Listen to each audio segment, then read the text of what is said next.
Mr. Wormwood, the great car dealer.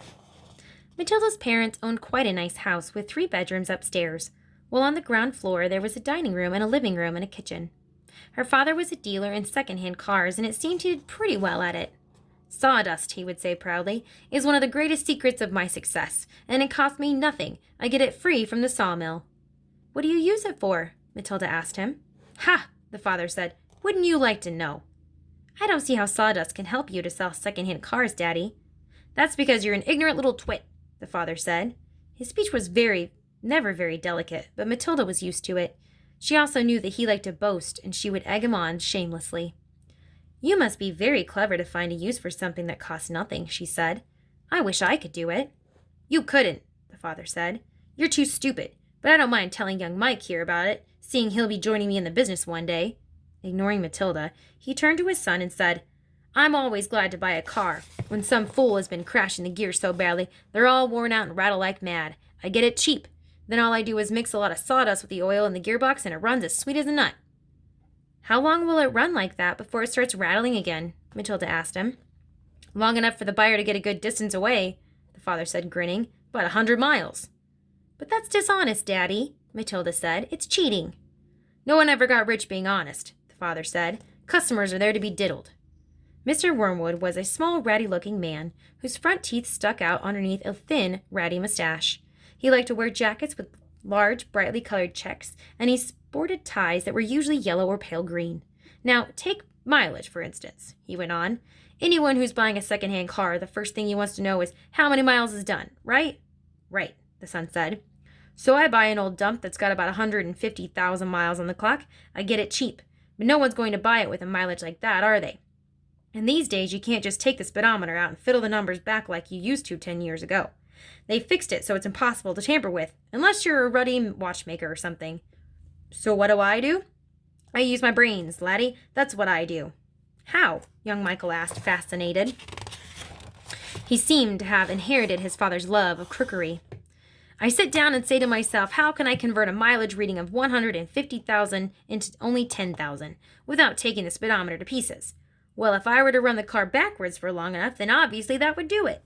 The numbers would click backwards, wouldn't they? But who's going to drive a flaming car in reverse for thousands and thousands of miles? You couldn't do it. Of course you couldn't, young Michael said. So I scratched my head, the father said. I use my brains. When you've been given a fine brain like I have, you've got to use it. And all of a sudden the answer hits me. I tell you, I felt exactly like the other brilliant fellow must have felt when he discovered penicillin. Eureka, I cried. I've got it. What did you do, Dad? The son asked him. The speedometer, Mr. Wormwood said, is run off a cable that is coupled up to one of the front wheels. So first I disconnect the cable where it joins the front wheel. Next I get one of those high-speed electric drills and I couple that up to the end of the cable in a way that when the drill turns, it turns the cable backwards. You got me so far? You follow me? Yes, Daddy, Michael said. These drills run at a tremendous speed, the father said. So when I switch on the drill, the mileage numbers on the speedo spin backwards at a fantastic rate. I can knock 50,000 miles off the clock in a few minutes with my high-speed electric drill, and by the time I finish, the car's only done 10,000 and it's ready for sale. She's almost new, I say to the customer. She's hardly done 10,000. Belonged to an old lady who only used it once a week for grocery shopping. Can you really turn the mileage back with an electric drill? Young Michael asked. I'm telling you trade secrets, the father said. So don't you go talking about this to anyone else. You don't want me to be put in jug, do you? I won't tell a soul, the boy said. Do you do this to many cars, Dad? Every single car that comes through my hands gets the treatment, the father said. They all have their mileage cut to under 10,000 before they're offered for sale. And to think I invented that all by myself, he said proudly. It's made me a mint. Matilda, who had been listening closely, said, But, Daddy, that's even more dishonest than the sawdust. It's disgusting. You're cheating people who trust you.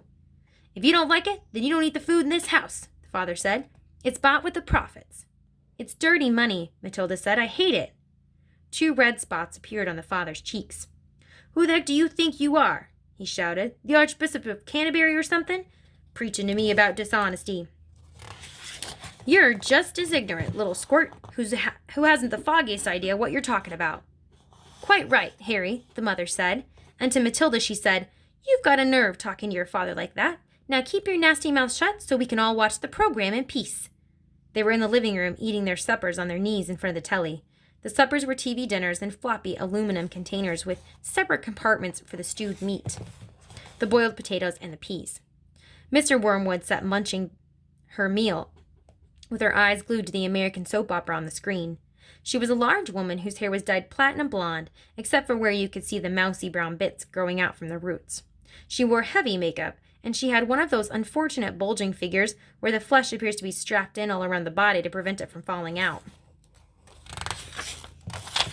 "Mommy," Matilda said, "would you mind if I ate my supper in the dining room so I could read a book?" The father glanced up sharply. "I would mind," he snapped. "Supper is a family gathering, and no one leaves the table till it's over." "But we're not at the table," Matilda said. "We never are. We're always eating off our knees and watching the telly." "What's wrong with watching the telly, may I ask?" the father said. His voice had suddenly become soft and dangerous. Matilda didn't trust herself to answer him, so she kept quiet. She could feel the anger boiling up inside her. She knew it was wrong to hate her parents like this, but she was finding it very hard not to do so. All the reading she had done had given her a view of life that had never seen.